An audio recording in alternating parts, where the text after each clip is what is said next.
Democrats, right-wing Democrats, corporate Democrats. Michael Starr Hopkins would perhaps be labeled with one of those terms by progressives. He most recently ran the presidential campaign of Democrat John Delaney. Joins us now. Good to see you as always. All right, do you have a preference of which one of those three you'd like to be identified as? Consistently Democratic. Okay, glad that is the fourth. Moderate is now a dirty word? I don't necessarily think moderate's a dirty word. I think the fact that there are people within the party who have chosen to support donors rather than support the middle class, the working class, I think that's kind of the dirty word. So the idea is trying to tie Kyrsten Sinema and Joe Manchin to corporate dollars rather than constituents? Look, I think that as the Democratic Party's principles, we support the working class and the working poor. And we want to make sure that everyone has an opportunity to move up the ladder. And so when you have individuals who have made the choice to support corporations over expanding healthcare, expanding access to pre-K, then you're not representing your constituents. Okay, so I think what I'm hearing is corporate Democrat was decided sometime between Hannah's tweet and right now. But speaking specifically to Joe Manchin, this is a guy who won in a Trump plus 40 state.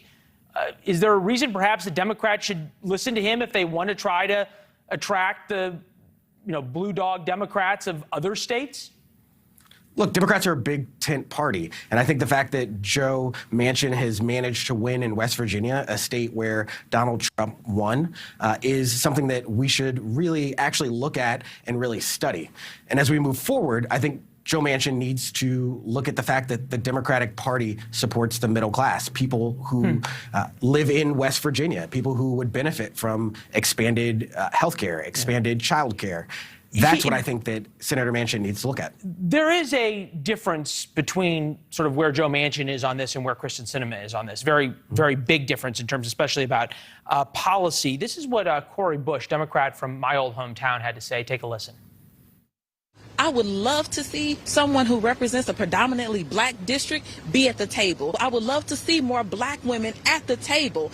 And it doesn't have to be me. But when I look at who is representing us, when I think about how often Kyrsten Sinema gets to go to the table to the White House, and she does not represent the communities that I represent. Can she speak and advocate? Absolutely. But she's not doing that. It has to be the people over property. It has to be people over corporations. And that's not what we have right now, and so I'm absolutely disgusted.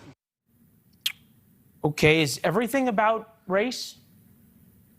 Look, what I'll say is Joe Manchin has been consistent, and he's managed to win re-election as governor as well as senator.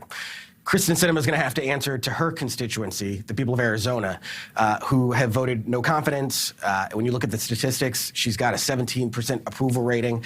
So I would hope that she would get back to the table and figure out a way to work with Nancy Pelosi, to work with Chuck Schumer, and find a way to help the middle class and the working poor. But at the end of the day, that's a decision that she's going to have to make. All right. Well, clock's ticking. Michael Starr Hopkins, great conversation. Good to see you as well, and we'll have you back, all right?